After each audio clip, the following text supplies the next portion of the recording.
क्या जरूरी फैसले लेते समय हम हमेशा सही दिशा चुनते हैं? हमारे दिमाग के वह कौन से शॉर्टकट हैं जो हमें गुमराह कर देते हैं? क्या असल में खुशी पाने का रास्ता उतना आसान नहीं है जितना हम सोचते हैं? अगर इन सवालों ने आपको जकड़ा है तो नोबेल पुरस्कार विजेता मनोवैज्ञानिक डैनियल कहनेमन की किताब थिंकिंग फास्ट एंड स्लो हमारे दिमाग की इसी पेचीदा प्रक्रिया की परतें खोलती है। कहनेमन इस किताब में बताते हैं कि हमारे दिमाग में असल में दो अलग अलग सोचने की प्रणाली काम करती है। सिस्टम एक, यह हमारा तीव्र और स्वचालित सोचने का तरीका है। यह सहेज ज्ञान और आदतों पर आधारित होता है। जैसे ही हम किसी परिस्थिति का सामना करते हैं, यह सिस्टम एक जल्दी से जल्दी किसी नतीजे पर पहुंचने का प्रयास करता है।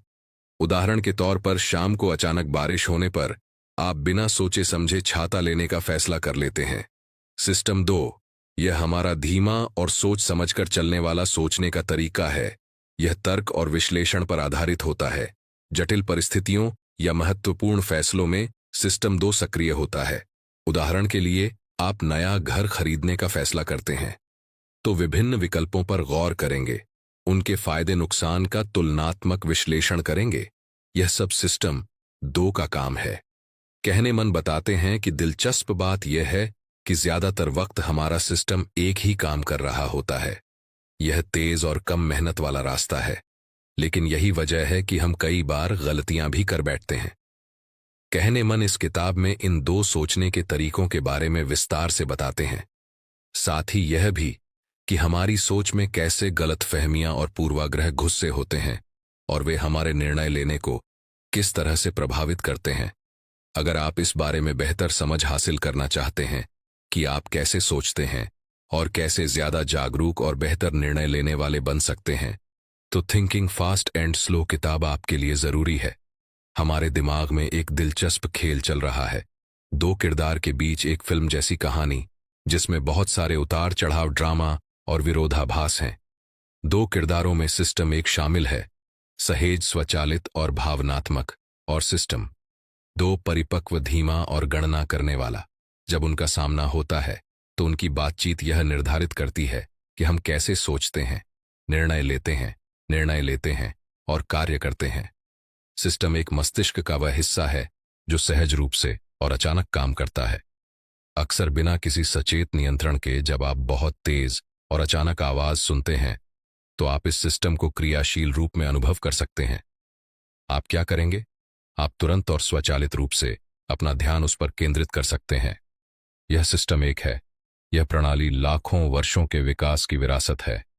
इसका महत्वपूर्ण लाभ त्वरित निर्णय और आकलन करने की क्षमता में निहित है। सिस्टम दो वह है जिसका मतलब हम तब समझते हैं जब हम किसी व्यक्ति के निर्णय लेने, तर्क करने और विश्वासों के लिए जिम्मेदार मस्तिष्क के हिस्से की कल्पना करते हैं। यह मन की सचेत गतिविधियों जैसे कि आत्मनियंत्रण, चुनाव और जानबूझकर ध्यान केंद्रित करने को नियंत्रित करता है। उदाहरण के लिए कल्पना करें कि आप भीड़ में एक लड़की की तलाश कर रहे हैं। आपका दिमाग जानबूझकर काम पर ध्यान केंद्रित करेगा। यह व्यक्ति की विशेषताओं या उसके निर्देशांक निर्धारित करने में मदद करने वाली किसी भी चीज को याद रखता है। यह क्षमता विकर्ष को समाप्त करती है, जिससे आपको प्रासंगिक विषयों को अनदेखा करने में मदद मिलती है। यदि आप इस जानबूझकर ध्यान केंद्रित करते हैं तो आप उसे कुछ ही मिनटों में पहचान सकते हैं, जबकि यदि आप विचलित हैं तो आपको उसे खोजने में मुश्किल होगी, जैसा कि आप अगले भाग में देखेंगे। इन दो प्रणालियों के बीच का संबंध यह निर्धारित करता है कि हम कैसे व्यवहार करते हैं। दो सिस्टम आलसी है, जड़ता गलतियों को जन्म दे सकती है और बुद्धिमत्ता को प्रभावित कर सकती है। यह देखने के लिए कि दोनों प्रणालियां कैसे काम करती हैं, निम्नलिखित प्रसिद्ध स्टिक एंड बॉल समस्या को हल करने का प्रयास करें। एक बल्ले और गेंद की कीमत $1.10 है। बल्ला गेंद से डॉलर महंगा है, तो गेंद की कीमत कितनी है? जो कीमत दिमाग में आती है $10 वह एक भावनात्मक और स्वचालित प्रणाली का परिणाम है और यह काम कर रहा है। कुछ सेकंड ले और इस समस्या को हल करने का प्रयास करें। क्या आपको अपनी गलती दिख रही है? सही उत्तर $0 है। अभी जो हुआ वह यह है कि आपका आवेगशील सिस्टम एक नियंत्रण ले लेता है और अपने आप ही आपकी आंतरिक भावनाओं पर भरोसा करके प्रतिक्रिया करता है। लेकिन यह बहुत तेजी से प्रतिक्रिया करता है। आमतौर पर जब कोई अस्पष्ट स्थिति सामने आती है तो सिस्टम एक समस्या को हल करने के लिए सिस्टम 2 को बुलाता है। लेकिन बल्ले और गेंद की समस्या में सिस्टम 1 को धोखा दिया गया। यह समस्या को बहुत सरल मानता है और गलती से यह मान लेता है कि इसे हल किया जा सकता है। स्टिक एंड बॉल समस्या हमारी आलसी मानसिक श्रम की प्रवृत्ति को उजागर करती है। जब मस्तिष्क सक्रिय होता है तो हम आमतौर पर केवल न्यूनतम मात्रा में ऊर्जा का उपयोग करते हैं जो उस कार्य के लिए पर्याप्त होती है। इसे न्यूनतम प्रयास के नियम के रूप में भी जाना जाता है। चूंकि सिस्टम 2 के साथ उत्तरों की समीक्षा करने में अधिक ऊर्जा खर्च होती है, इसलिए जब मन को लगता है कि सिस्टम 1 का उपयोग करना ही पर्याप्त है तो वह ऐसा नहीं करेगा। आलस्य हानिकारक है क्योंकि सिस्टम 2 का अभ्यास मानव बुद्धि का एक महत्वपूर्ण हिस्सा है। शोध से पता चलता है कि सिस्टम 2 कार्य करने के लिए ध्यान और आत्मनियंत्रण की आवश्यकता होती है, जो हमें अधिक बुद्धिमान बनाता है। स्टिक एंड बॉल समस्या इसे दर्शाती है। क्योंकि हमारा दिमाग सिस्टम 2 का उपयोग करके हमारे उत्तरों की दोबारा जांच कर सकता था और इस तरह आम त्रुटि से बच सकता था। यदि हम सिस्टम 2 का उपयोग करने में आलसी और सुस्त हैं तो हमारा दिमाग अपनी बुद्धिमान शक्ति को सीमित कर देगा। 3 ऑटो पायलट। हम हमेशा सचेत रूप से अपने विचारों और कार्यों को नियंत्रित क्यों नहीं करते हैं? जब आप सोनस्कोपी अक्षर देखते हैं तो आपके दिमाग में क्या आता है? शायद कुछ भी नहीं। लेकिन अगर आप पहले ईट शब्द देखते हैं तो क्या होगा? अब जब आप सोनस्कोपी शब्द को फिर से देखते हैं तो आपको इसे सूप के रूप में पूरा करने में सक्षम होना चाहिए। इस प्रक्रिया को प्राइमिंग के रूप में भी जाता है। जब हम किसी ऐसे शब्द, अवधारणा या घटना के सामने आते हैं जो हमें संबंधित शब्दों और अवधारणाओं की याद दिलाता है तो हम लालच में आ जाते हैं। यदि आप ऊपर दिए गए शब्द ईट के बजाय शवर शब्द को देखें तो आप शायद सोप शब्द की तस्वीर देखेंगे। यह गिरने की घटना न केवल हमारे सोचने के तरीके को प्रभावित करती है बल्कि हमारे कार्य करने के तरीके को भी प्रभावित करती है। जिस तरह आपका दिमाग कुछ खास शब्दों और अवधारणाओं को सुनकर प्रभावित होता है, उसी तरह आपका शरीर भी प्रभावित हो सकता है। इस घटना का एक प्रमुख उदाहरण एक अध्ययन में पाया जा सकता है जिसमें प्रतिभागियों को बुढ़ापे से जुड़े शब्दों जैसे फ्लोरिडा और झुरिया से आकर्षित किया गया था, जिनकी प्रतिक्रियाएं सामान्य से धीमी हो गईं। आश्चर्य की बात यह है कि हम इस बात से पूरी तरह अनभिज्ञ हैं कि हमारे विचार और कार्यकलाप चारा छोड़े जाने से प्रभावित होते हैं।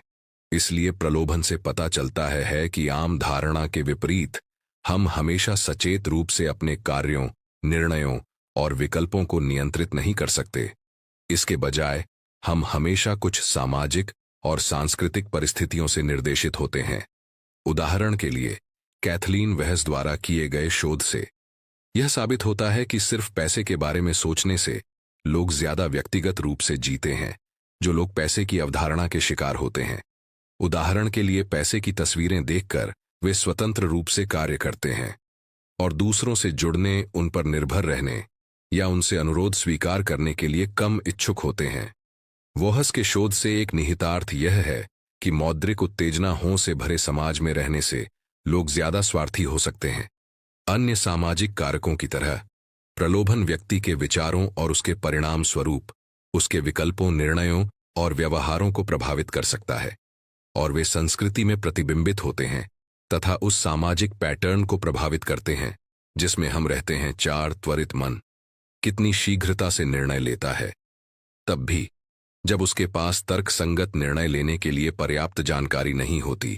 कल्पना कीजिए कि आप किसी पार्टी में बेन नाम के किसी व्यक्ति से मिलते हैं और पाते हैं कि वह बहुत मिलनसार है। फिर जब कोई आपसे पूछता है कि क्या आप किसी ऐसे व्यक्ति को जानते हैं जो दान करना चाहता है, आप बेन के बारे में सोचते हैं, हालांकि आप उसके बारे में सिर्फ इतना जानते हैं कि वह कितना मिलनसार है। दूसरे शब्दों में, आपको न के व्यक्तित्व का एक हिस्सा पसंद है और इसीलिए आपको लगता है कि आपको उसके बारे में बाकी सब कुछ पसंद है। हम अक्सर किसी व्यक्ति से प्यार या नफरत करते हैं, भले ही हम उसके बारे में बहुत कम जानते हों। बिना पर्याप्त जानकारी के चीजों को सरल बनाने की मन की प्रवृत्ति अक्सर निर्णय संबंधी त्रुटियों की ओर ले जाती है। इस घटना को अतिरंजित भावनात्मक स्थिरता कहा जाता है, जिसे हेलो प्रभाव के रूप में भी जाना जाता है। बेन की निकटता के बारे में एक सकारात्मक भावना आपको बेन पर एक आभा डालने का कारण बनती है, तब भी जब आप यह नहीं समझते कि वह क्या है। लेकिन यह एकमात्र तरीका नहीं है जिससे हमारा दिमाग निर्णय लेते समय शॉर्टकट अपनाता है। लोगों में पुष्टि पूर्वाग्रह भी होता है, अर्थात ऐसी जानकारी से सहमत होने की प्रवृत्ति जो उनके पूर्व विश्वासों का समर्थन करती है, तथा जो भी उसके अनुकूल हो उसे स्वीकार कर लेने की प्रवृत्ति। हम इस घटना को तब देख सकते हैं जब हम पूछते हैं, क्या जेम्स मिलनसार है? अध्ययनों से पता चलता है कि जब इस तरह के सवाल का सामना बिना किसी अन्य जानकारी के किया जाता है, तो जेम्स को एक मिलनसार व्यक्ति के रूप में देखना आसान होता है, क्योंकि मन स्वचालित रूप से सुझाए गए विचार से सहमत होता है। हेलो प्रभाव और पुष्टिकरण पूर्वाग्रह एक ही समय पर होते हैं, क्योंकि हमारा दिमाग जल्दी से जल्दी निर्णय लेने की कोशिश करता है। लेकिन इससे अक्सर गलतियां होती हैं, क्योंकि हमारे पास हमेशा सटीक निर्णय लेने के लिए पर्याप्त डेटा नहीं होता है। हमारा दिमाग गलत सुझावों पर भरोसा करता है और डाटा में अंतराल को भरने के लिए चीजों को बहुत सरल बना देता है, जिससे हम संभावित रूप से गलत निष्कर्षों पर पहुंच जाते हैं। चारा डालने की तरह यह संज्ञानात्मक घटनाएं पूरी तरह से अनजाने में घटित हो सकती हैं और हमारे विकल्पों, निर्णयों और कार्यों को प्रभावित कर सकती हैं। 5 चिंतन मन कितनी जल्दी निर्णय लेने के लिए शॉर्टकट का उपयोग करता है। हम अक्सर खुद को ऐसी परिस्थितियों में पाते हैं जहां हमें तुरंत निर्णय लेना पड़ता है।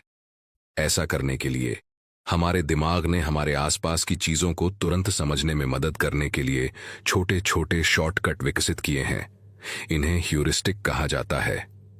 अधिकांश भाग के लिए यह प्रक्रियाएं बहुत उपयोगी हैं, लेकिन समस्या यह है कि हमारा दिमाग अक्सर इनका अत्यधिक उपयोग करता है। इन नियमों को अनुचित स्थितियों में लागू करने से गलतियां हो सकती हैं। ह्यूरिस्टिक क्या है और इसके बाद होने वाली त्रुटियों को बेहतर ढंग से समझने के लिए हम 2 प्रकारों पर विचार कर सकते हैं: प्रतिस्थापन री और उपलब्धता रिस्टिक। वैकल्पिक अनुमान तब होता है जब हम वास्तव में पूछे गए प्रश्न की तुलना में आसान प्रश्न का उत्तर देते हैं।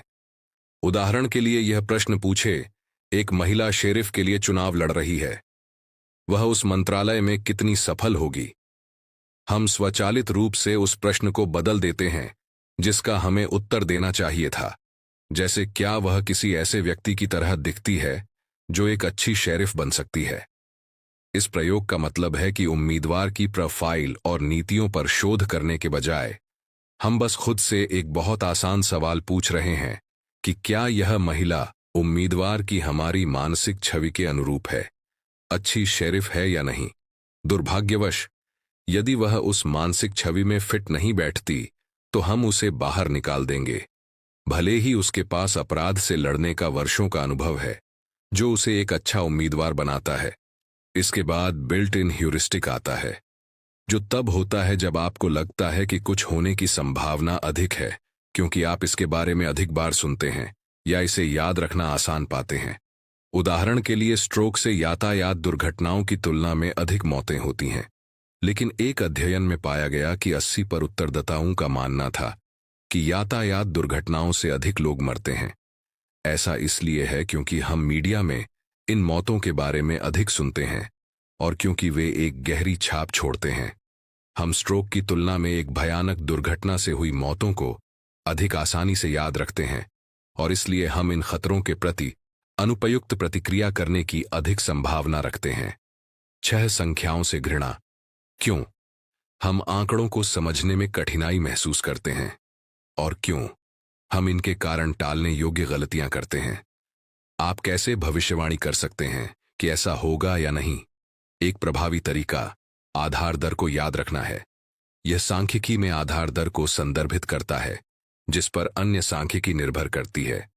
उदाहरण के लिए कल्पना करें कि एक बड़ी टैक्सी कंपनी के पास 20 पर पीली कारें और 80 पर लाल कारें हैं, यानी पीली टैक्सियों के लिए आधार दर 20 पर और लाल कारों के लिए 80 पर है।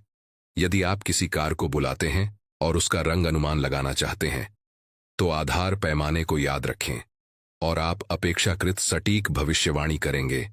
इसीलिए किसी घटना की भविष्यवाणी करते समय हमेशा आधार दर को ध्यान में रखना चाहिए।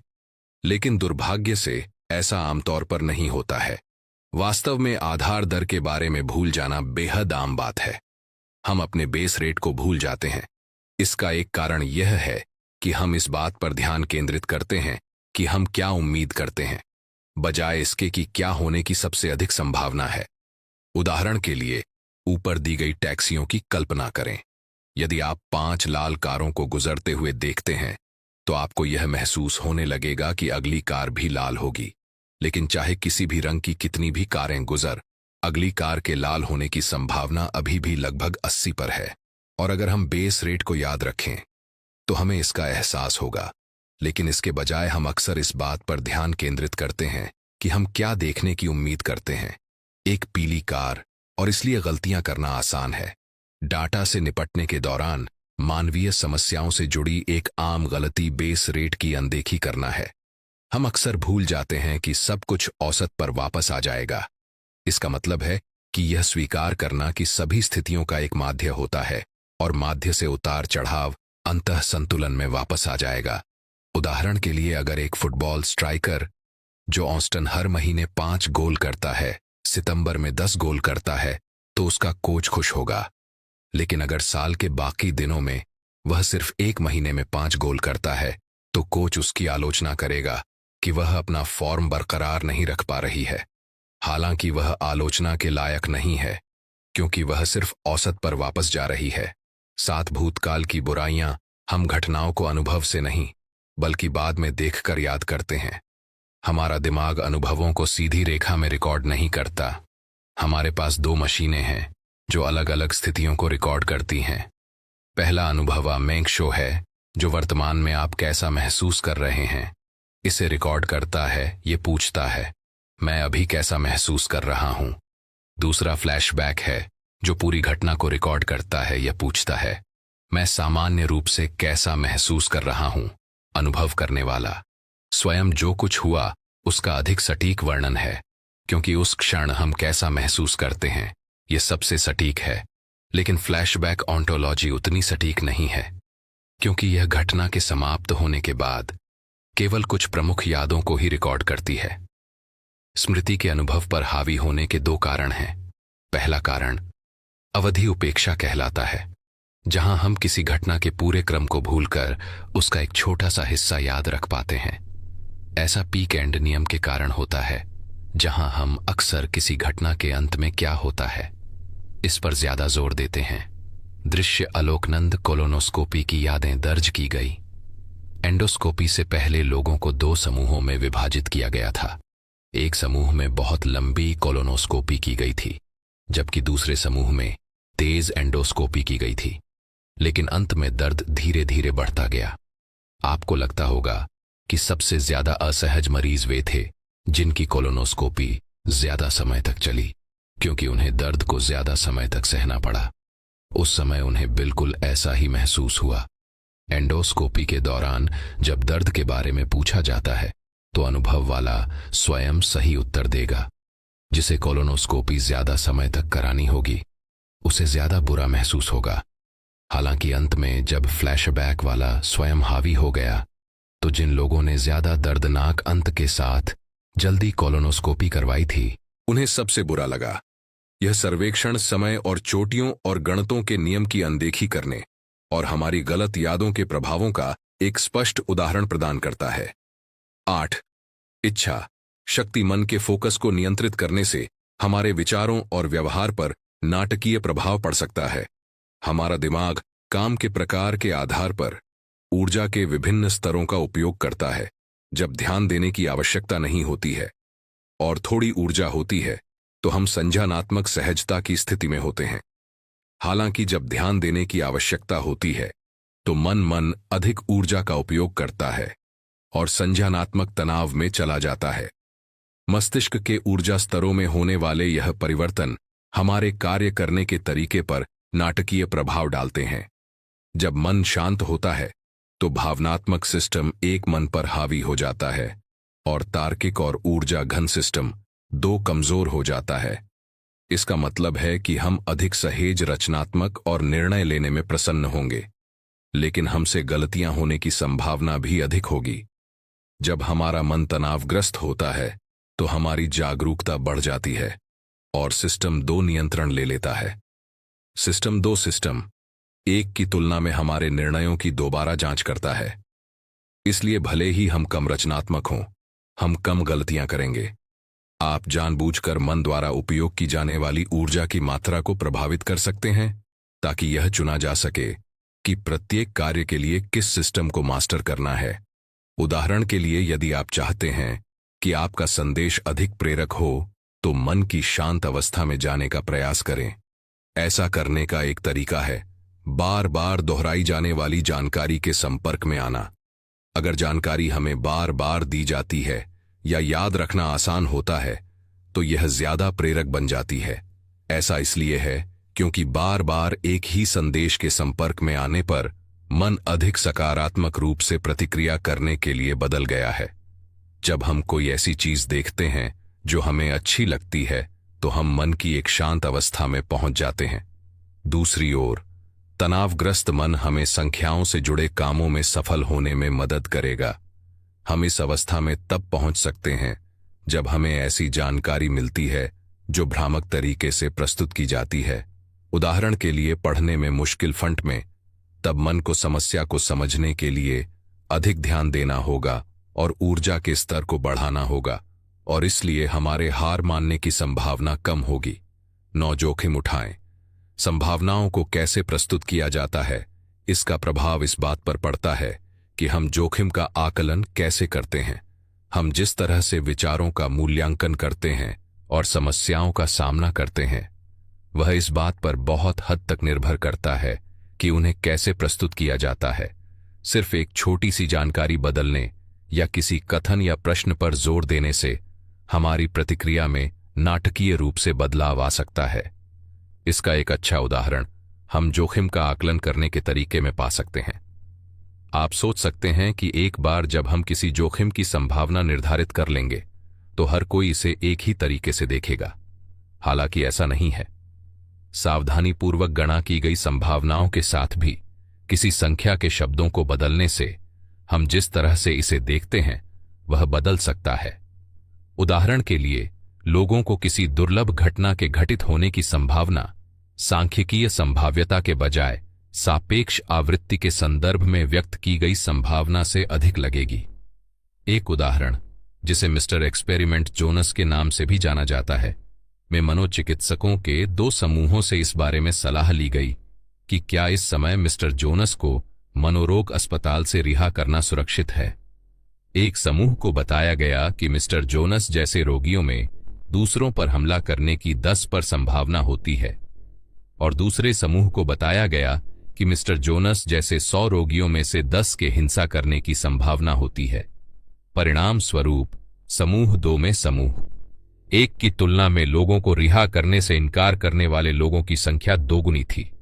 हमारा ध्यान सांख्यिकीय रूप से प्रासंगिक जानकारी से भी भटक जाता है, जिसे हर उपेक्षा के रूप में जाना जाता है।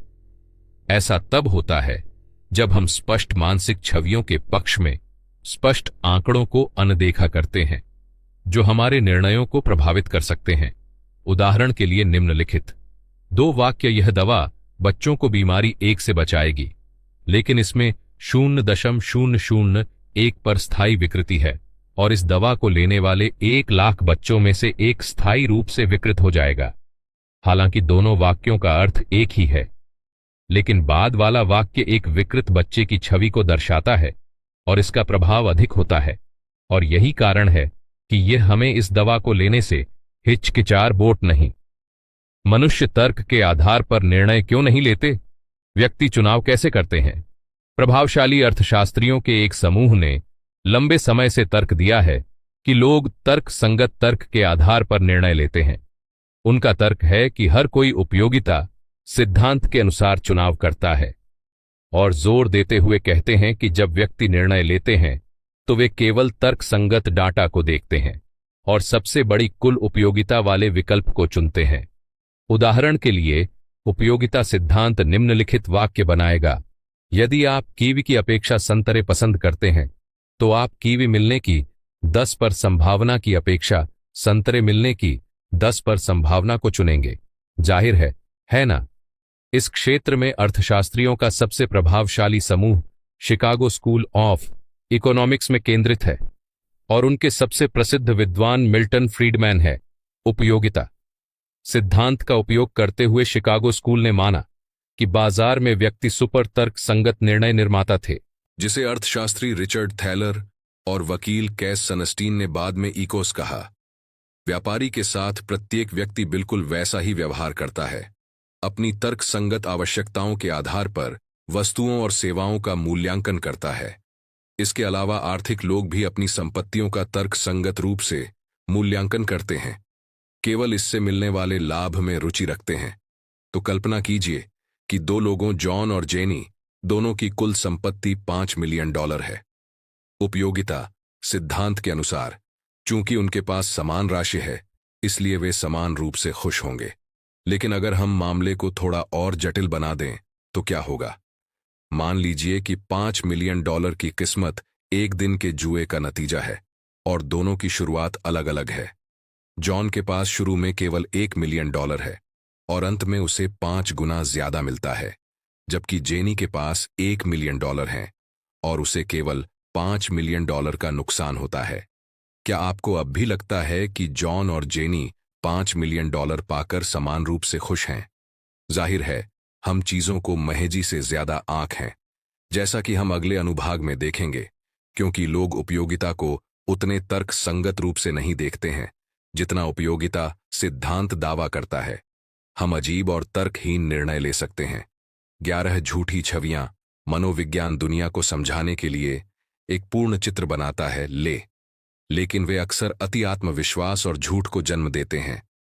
परिस्थितियों को समझने के लिए हमारा दिमाग संज्ञानात्मक सुसंगति का उपयोग करता है।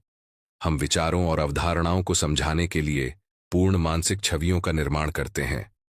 उदाहरण के लिए, हमारे दिमाग में मौसम के बारे में बहुत सारी छवियां होती हैं। अगर हमारे पास गर्मियों के मौसम की तस्वीर है, तो शायद एक चमकदार गर्म सूरज की तस्वीर हमें बहुत पसीना बहाती है। चीजों को समझने में मदद करने के अलावा हम निर्णय लेने के लिए भी इन छवियों पर निर्भर करते हैं। निर्णय लेते समय हम इन छवियों का संदर्भ लेते हैं और उनके आधार पर धारणाएं और निष्कर्ष बनाते हैं। उदाहरण के लिए, अगर हम जानना चाहते हैं कि गर्मियों में क्या पहनना है, तो हम अपने मन में गर्मियों की छवि के आधार पर अपने निर्णय लेते हैं। समस्या यह है कि हम इन छवियों पर बहुत अधिक भरोसा करते हैं। भले ही सांख्यिकी और उपलब्ध डाटा इन मानसिक चित्रों को गलत साबित कर दें, फिर भी हम उन्हें अपना मार्गदर्शक मानेंगे। मौसम विज्ञानी को लग सकता है कि आज ठंड होगी, लेकिन आप अभी भी शॉर्ट्स और टी-शर्ट में हैं, जैसा कि आपकी मनमोहक गर्मियों की तस्वीर आपको बताती है। इसलिए आप बाहर आराम से बैठ सकते हैं। हम झूठी मानसिक छवियों पर अति आत्मविश्वासी हो जाते हैं, लेकिन इस समस्या पर काबू पाने और बेहतर भविष्यवाणियां करने के तरीके हैं। त्रुटियों से बचने का एक तरीका संदर्भ वर्ग पूर्वानुमान का उपयोग करना है। सामान्य मानसिक छवियों के आधार पर निर्णय लेने के बजाय अधिक सटीक भविष्यवाणियों के लिए ऐतिहासिक डाटा का उपयोग करें। उदाहरण के लिए, उन समयों के बारे में सोचें जब आप गर्मियों में बाहर गए थे और ठंड थी। आपने तब क्या पहना था? इसके अलावा आप मानक और झूठे पूर्वानुमान के मामले में विशिष्ट उपायों की योजना बनाने के लिए एक दीर्घकालिक जोखिम नीति बना सकते हैं। तैयारी और बचाव के माध्यम से आप मानसिक छवियों के बजाय सबूतों पर भरोसा कर सकते हैं और अधिक सटीक पूर्वानुमान लगा सकते हैं। हमारे के मामले में इसका मतलब है कि सुनिश्चित करने के लिए स्वेटर लाना। मुख्य संदेश तेज और धीमी गति से सोचना हमें दिखाता है कि हमारा दिमाग 2 प्रणालियों से बना है। सिस्टम एक सहज रूप से काम करता है और इसके लिए बहुत कम प्रयास की आवश्यकता होती है। सिस्टम 2 अधिक सावधानी से काम करता है और इसके लिए अधिक एकाग्रता की आवश्यकता होती है। हमारे विचार और कार्य इस बात पर निर्भर करते हैं कि उस समय कौन सी प्रणाली मस्तिष्क को नियंत्रित कर रही है। दोस्तों, आपको यह बुक कैसी लगी और आप कौन सी बुक सुनना चाहेंगे? हमें कमेंट में जरूर बताएं। धन्यवाद।